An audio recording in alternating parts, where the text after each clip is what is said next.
Assalamualaikum warahmatullahi wabarakatuh. Baik, kita masuk ke pertemuan terakhir dari pemrograman objek satu.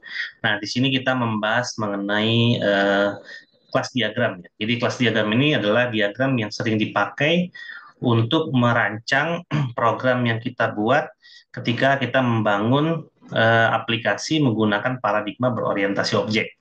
Dan kelas diagram ini adalah salah satu diagram yang digambarkan untuk menggambarkan dan menginformasikan komponen-komponen yang ada pada perangkat lunak yang kita buat, gitu ya. Nah, karena di sini kita belajar menggunakan bahasa Java, ya maka kita sebelum membuat program biasanya kita membuat satu algoritma ya. Kalau waktu itu kita belajar algoritma dan pemrograman.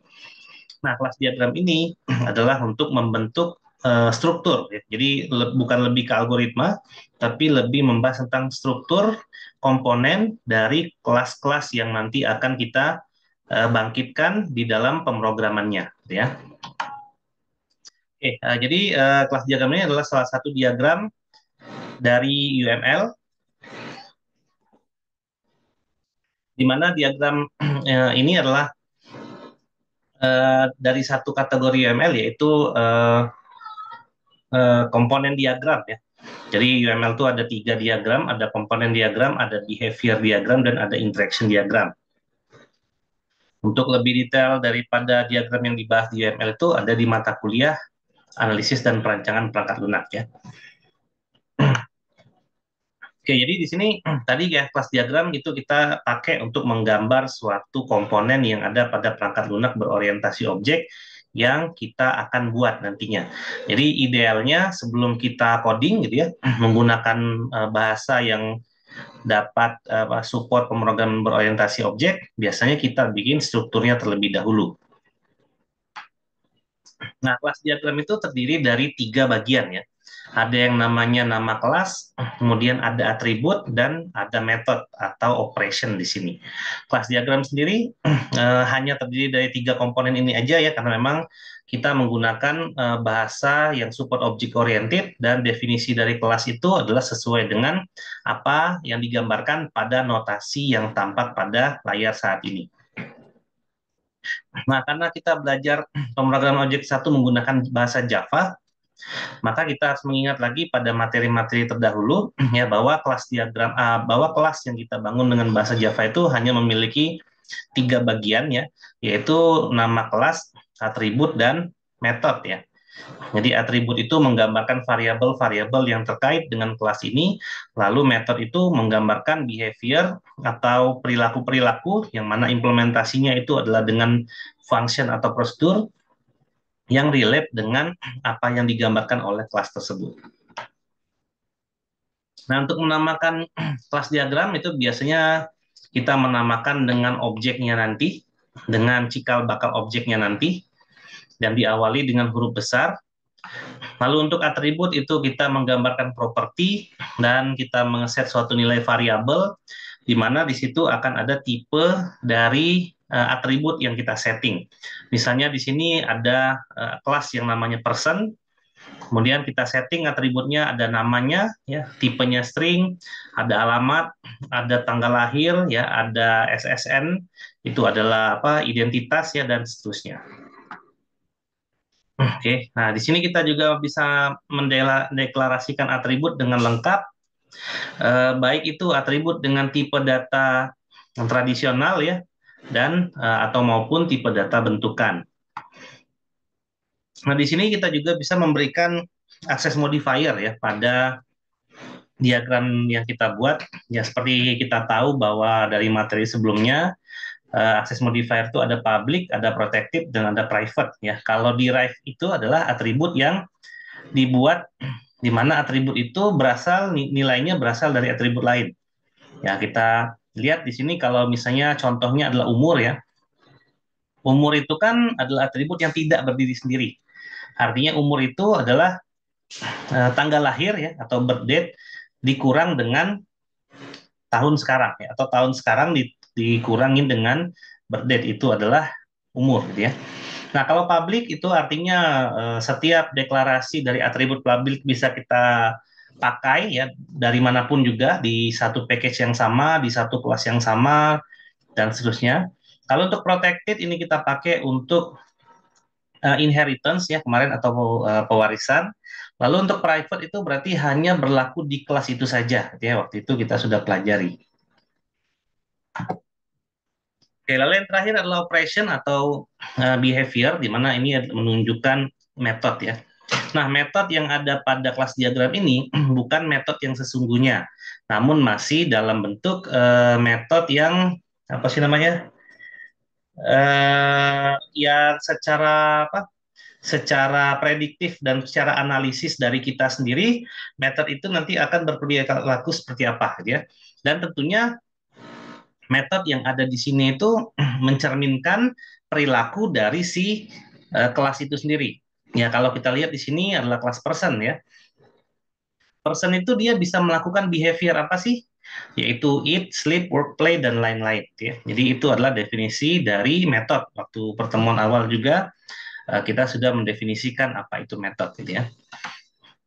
Nah, metode juga bisa kita detailkan dengan menambahkan parameter atau kita bisa menambahkan parameter di dalam penggunaan metodenya. Misal seperti ini ya, kita ada metode new entry. Ditambah parameter dari new entry itu adalah name, address, phone number, description, dan lain-lain. Lalu kita bisa lihat ada parameter name dan address juga pada metode getPhone. Lalu ada return value-nya yaitu phone number ya. Nah, kalau yang di atas ini new entry ini sebenarnya adalah metode yang returnnya void ya. Lalu yang di bawah ini yang get phone itu adalah metode yang returnnya adalah phone number yaitu function. Nah, sebenarnya kita bisa menyajikan kelas diagram itu dengan berbagai macam cara. Namun kalau misalnya kita udah siap untuk coding, nah sebaiknya kita menyajikan kelas diagram itu secara lengkap ya, seperti apa yang ada pada sebelah kanan kita ini. Nah, saat kita berbicara mengenai kelas, berarti kan akan ada kelas yang berelasi gitu ya dengan kelas lain. Ya, waktu itu kita belajar inheritance misalnya, gitu ya. Ada kelas yang namanya kelas guru misalnya. Nanti guru dibagi dua, ada guru tetap dan ada guru kontrak misalnya gitu ya. Atau ada karyawan dibagi menjadi tiga, ada manajer, ada staf lapangan misalnya. Lalu misalnya ada kelas yang lain ya, misalnya contohnya ada kelas peminjaman buku gitu ya, ada kelas anggota, ada kelas buku dan lain-lain. Nah, masih semua kelas itu kan terhubung gitu ya. Jadi kalau kita ambil contoh tadi misalnya dalam aplikasi perpustakaan ada anggota meminjam buku misalnya, berarti ada hubungan antara kelas anggota dengan kelas buku misalnya. Lalu ketika anggota meminjam buku akan dicatat transaksinya. Nah, berarti akan ada hubungan antara anggota, buku dan transaksi gitu ya. Jadi seperti itu gitu ya. Nah, penggambaran dari kelas itu dibagi menjadi tiga. Ada dependensi, ada generalisasi, dan ada asosiasi gitu ya. Nah, untuk dependensi itu berarti dia ketergantungan. Ya, misalnya di sini kita sebutkan ada kelas yang namanya course dan ada kelas yang namanya course schedule. Nah, di sini ada ketergantungan bahwa course schedule tidak akan ada kalau course belum ada, ya. Seperti kita ngomongin penjadwalan lah ya ini. Ya, jadwal tidak akan ada kalau mata kuliahnya belum ada, gitu ya. Nah, jadi itu adalah dependensi artinya. Kemudian ada generalisasi, ini adalah inheritance, gitu ya. Jadi inheritance itu digambarkan dengan cara seperti ini. Jadi ada kotak person dan student itu menggambarkan kelas. Kemudian ada segitiga yang menempel pada person ya karena dia arah panahnya ke atas, maka kita bisa lihat dari gambar ini person itu adalah parent-nya ya atau root-nya. Lalu student itu adalah anaknya ya atau child-nya. Nah, contoh lengkapnya seperti ini gitu ya, ada person dibagi menjadi dua, ada student, ada profesor. Kemudian dia hidup di jalan alamat gitu ya, ada kelas alamatnya sendiri di situ. Terus dia ada relasi di sini, ada yang kita sebut dengan multiplicity ya. Kita bisa lihat di sini 0 sampai 1 dengan 1, artinya satu orang itu bisa jadi punya satu alamat atau tidak punya alamat sama sekali gitu ya. Jadi 0 ke 1 atau 1 ke 1 ya. Jadi relasi antar kelas ini secara penggunaan itu mirip dengan ketika kita belajar relasi antar database gitu ya. Tapi di dalam kelas diagram kita sebutnya bukan kardinalitas, tapi kita sebutnya multiplicity ya. Karena bisa jadi ada kelas yang berhubungan dengan kelas lain itu minimal satu kali atau bahkan tidak pernah berhubungan sama sekali. Jadi kalau kita punya seperti ini, artinya person itu entah dia student atau profesor, setidaknya minimal dia punya satu address, satu alamat maksimal ya, satu alamat atau dia tidak punya alamat sama sekali. Nah, lalu ada asosiasi biasa. Asosiasi biasa itu berarti akan ada komunikasi antara dua buah kelas ini, gitu ya. Misal di sini adalah student dan instruktur, gitu ya. Maka akan ada komunikasi antara student dan instruktur. Ya, misalnya 5 student diajar oleh satu instruktur misalnya, dan satu instruktur bisa mengajar 5 student ya, dan seterusnya. Itu adalah asosiasi biasa. Kemudian ada lagi self association. Ya, contohnya di sini adalah link list gitu ya. Ada previous dan ada node. Atau kalau kita punya kelas student, maka akan ada relasi ke student sendiri. Misalnya dari 50 student ada satu yang ketua kelas misalnya. Jadi ketua kelas itu tetap berasal dari student. Nah, itu adalah self association gitu ya. Nah, kemudian ini adalah multiplicity ya yang tadi saya jelaskan. Nah, kalau kita gambarkan seperti ini misalnya gitu ya, maka satu student, satu atau banyak student ya, one or many bintang ini ya, belajar pada satu atau lebih instruktur. Kemudian satu atau lebih instruktur mengajar satu atau lebih student ya. Jadi itu adalah multiplicity namanya. Nah, seperti ini juga gitu ya. Itu adalah multiplicity juga. Ini juga multiplicity dan multiplicity dari dua kelas ini memiliki dua relasi gitu ya. Misalnya di sini satu student adalah presiden dari satu atau lebih tim gitu ya. Nah, gitu ya. Terus salah ya. Satu satu student atau lebih bisa member of satu atau lebih tim gitu ya.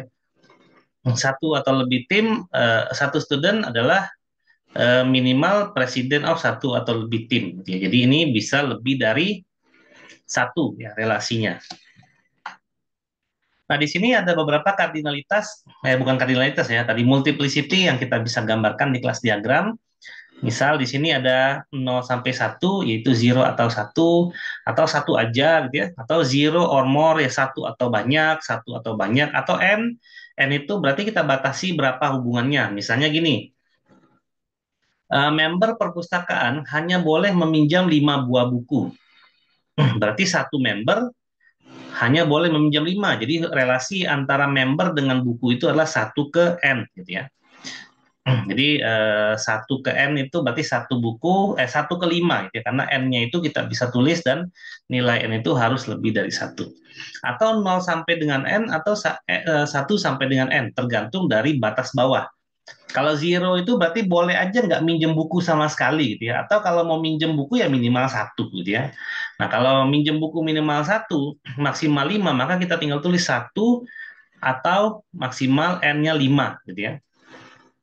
Kalau boleh nggak minjem, artinya kan member daripada perpustakaan tuh nggak harus minjem buku ya. Bisa jadi bukunya tuh dia baca di tempat, berarti bisa 0 or more gitu ya, atau 0 or n, di mana n-nya itu adalah maksimal 5.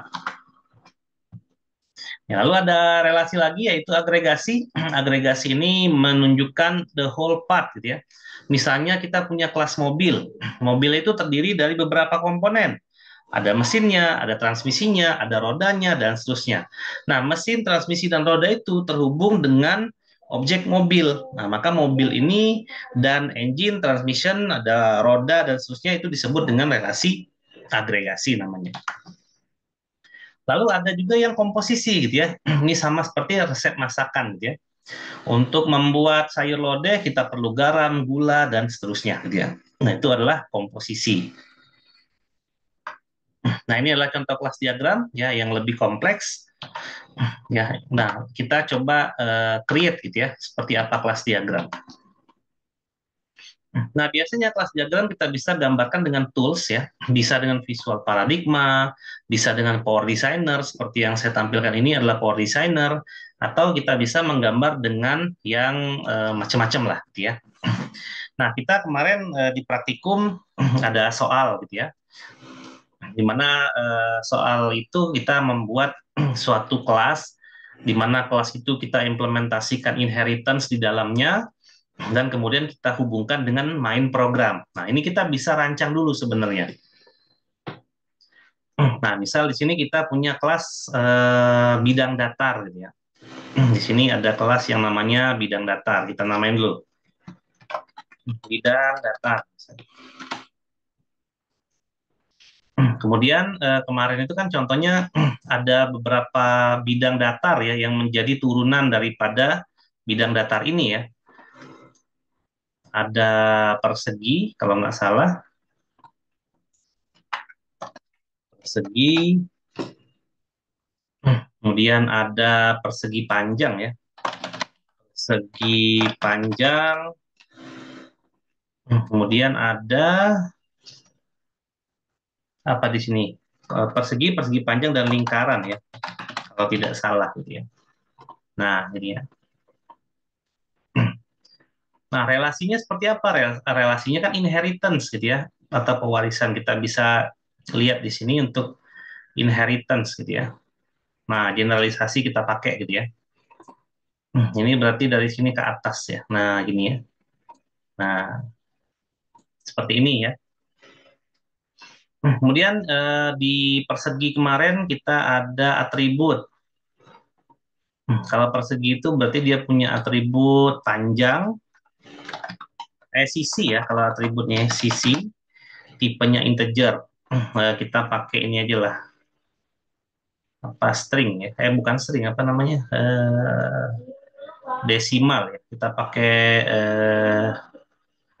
float aja ya, float. Float. Oke. Nah, kalau persegi itu cuman bisa ada sisi doang. Ini kebuat sendiri ya. Ini saya delete dulu. Delete. Oke.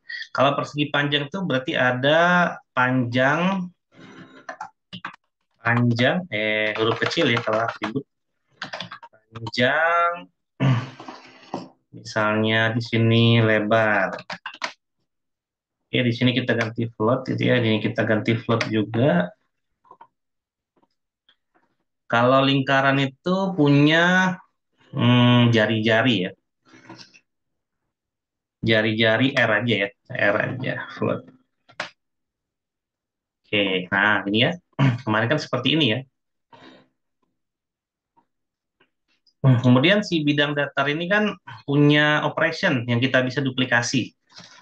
Berarti dia ada hitung keliling sama luas ya. Keliling, keliling, dan luas. Nah, ini ya. Di mana kita bisa bentuk itu sebagai function aja ya. Metode yang mengembalikan nilai. Nah, gini. Berarti nanti persegi akan punya menghitung keliling dan luas. Ini semuanya menghitung keliling dan luas. Nah, ternyata yang kita inginkan adalah melakukan apa kemarin melakukan penimpaan ya. Kita melakukan penimpaan polimorfisme terhadap fungsi keliling dan luasnya gitu ya. Nah, kita bikin aja di sini gitu ya. Compression keliling sama luas ya. Ini float juga. Ini float juga ya. Nah, jadi kita akan menimpa metode yang ada pada metode parent, tapi dieksekusinya di anak gitu ya. Yang contoh kemarin, kalau nggak salah ya, saya lupa. Ini juga dia juga punya keliling dan punya luas juga metodenya gitu ya. Ini sama-sama float. Ini juga dia punya keliling dan luas ya. Nah, di sini keliling, ini float tadi ya, sama luas. Nah, ini float juga. Nah, gitu ya. Kemudian kalau nggak salah di soal itu juga ada apa menambahkan satu bidang datar lagi ya. Nah, kalau kita tambahkan satu bidang datar lagi itu kan sebenarnya tinggal menambahkan saja ya. Kita tinggal menambahkan satu bidang lagi, misalnya di sini ya di sini set. Terus dia inherit juga ya kalau nggak salah set. Nah, gitu ya. Ini kemarin apa yang ditambahkan segitiga ya. Segitiga. Atributnya adalah alas kali tinggi. Ya, alas dan tinggi lah ya. Karena rumusnya adalah alas kali tinggi bagi dua ya biasanya. Ini float juga, nih kepencet, hapus dulu. Nah, di sini kita juga akan melakukan penimpaan ya terhadap parentnya, keliling sama luas. Ini berarti float ya. Float. Ini float juga. Nah, seperti ini ya. Lalu akan ada fungsi untuk mengeksekusi bidang datar ini ya. Nah, ini kita namakan fungsinya itu adalah aplikasi bidang datar gitu ya. Ini sudah saya buat soalnya contohnya gitu ya. Nah, di sini adalah aplikasi aplikasi bidang datar. Nah, ini adalah main program. Jadi di sini metodenya adalah metode main gitu ya. Metode main itu berarti return type-nya adalah void ya. Nah, public static void main. Seperti ini. Dan dia adalah relasi biasa gitu ya. Nah, seperti ini. Salah. Relasi biasa itu di dependensi ya. Nah, gini. Nah, karena ketergantungan ya. Kalau ini nggak ada, aplikasi utamanya juga nggak ada. Nah, inilah gambar daripada kelas diagram dari soal UAS praktikum kemarin ya, kurang lebih ya. Kalau nggak salah ingat requirement-nya, saya agak lupa juga. Nah, bagaimana cara kita merealisasikan ini? Ya udah, kita tinggal bikin aja codingnya, gitu ya. Nah, di sini saya udah bikin aplikasi bidang datar, ada main programnya di sini, gitu ya. Kemudian saya bikin kelas yang baru, misalnya di sini saya bikin Java kelas, gitu ya. Di sini berarti kelasnya bidang datar. Nah, ini ya. Oke, nah bidang datar ini tadi kan punya dua metode ya. Eh, Metode keliling, keliling itu float ya,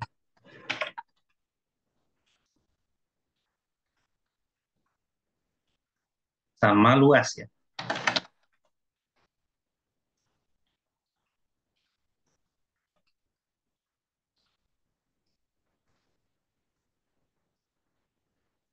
Oke, seperti ini ya. Oke, kita deklarasikan kosong aja gitu ya. Hmm, Nah, return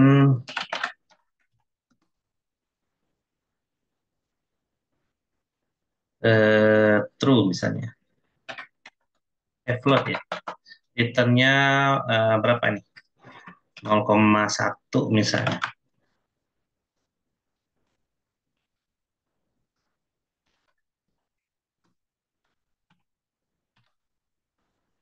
Oke. From double to float, berarti kita ganti aja ya, jangan float ya, double aja ya. Karena kayaknya kalau float itu terlalu terlalu ini ya, terlalu panjang ya. Nah, ini ya, kita ganti double aja ya. Nah, berarti desainnya tadi kita ganti ya. Jadi kita ganti double ya. Jadi ini semua kita ganti double. Di operationnya kita ganti double aja, ini ganti double juga ya. Ya harusnya memang kita merancang dulu ya, merancang dulu baru kita coding ya. Biasanya di software engineering itu seperti itu ya, kita rancang dulu, baru kemudian kita lakukan coding. Oke, kita buat double dulu, juga double ya, double, double. Nah, seperti ini gitu ya. Nah, ini adalah rancangan kelas diagramnya ya, inherit ya, inheritance. Oke, kita lanjut ya. Berarti di sini kita ganti protected juga karena mau diturunkan ya. Errornya apa nih? Oh iya, ini tetap tetap apa? Tetap public ya. Sorry lupa. Public. Oke, nah bidang data gitu ya. Kemudian kita buat satu ya. Kita contohkan satu aja di sini, misalnya file Java class. Tadi misalnya persegi. Nah, gitu ya. Finish. Maka nanti persegi ini akan extend dari apa tadi bidang datar ya. Nah, ini ya. Karena dia menurunkan apa yang ada di bidang datar tadi. Oke, nah persegi ini punya atribut sendiri ya, yaitu sisi tadi ya. Sisi itu double aja berarti. Kemudian dia punya metode apa tadi? Kita override ya. Jadi kita override, override, override. Kalau nggak salah gini ya, override. Saya lupa. Oke. Eh, kita coba override dulu ya. Di sini metode keliling berarti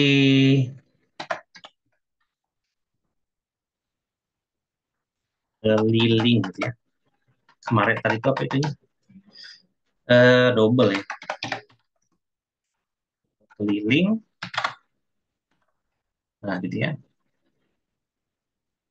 Hmm, return sisi kali sisi ya. Jadi di sini sisi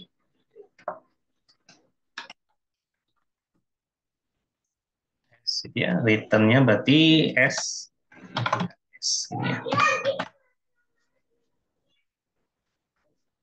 Kemudian di sini kita bikin apa sih luas tadi ya, luas. Keliling itu oh bukan luas ya, sisi kali sisi, 4 kali sisi kalau keliling ya. Oke, luas ini sama si juga ya, double S. Kita return sisi dikali sisi. Nah, ini ya. Oke, berarti persegi ini mengextend bidang datar ya. Baik, kita coba di tadi kelas aplikasinya. Nah, ini di main programnya gitu ya. Berarti kita eksekusi kelas anaknya, persegi PS sama dengan new persegi gitu ya. Nah, gitu ya. PS dot tadi tipenya public ya, ini harusnya private tapi nggak apa dot cc gitu ya. Kita isi 5 misalnya. Kemudian kita langsung system.out.print aja. Nah, ini kita panggil ps.keliling gitu ya. Tadi ini sisi gitu ya. Ini adalah apa tadi ps.cc ya.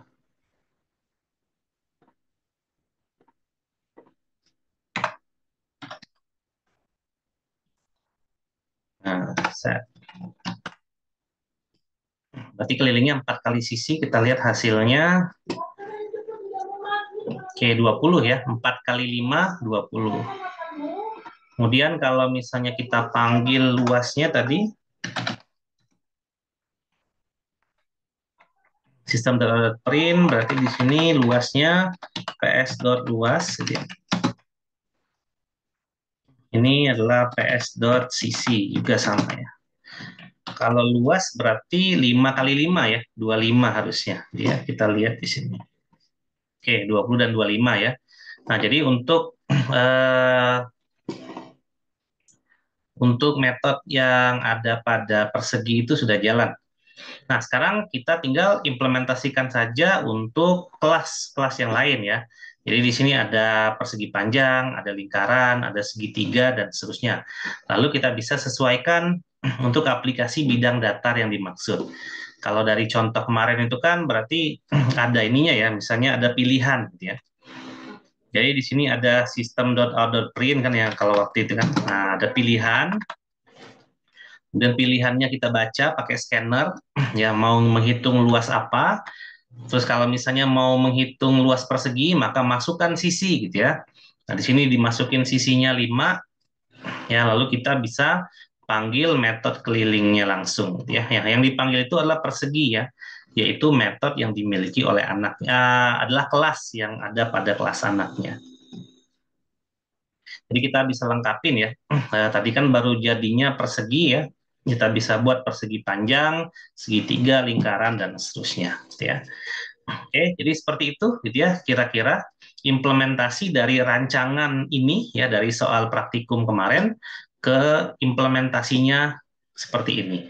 Nanti tinggal disesuaikan saja sebenarnya dengan requirement yang lebih detail lagi.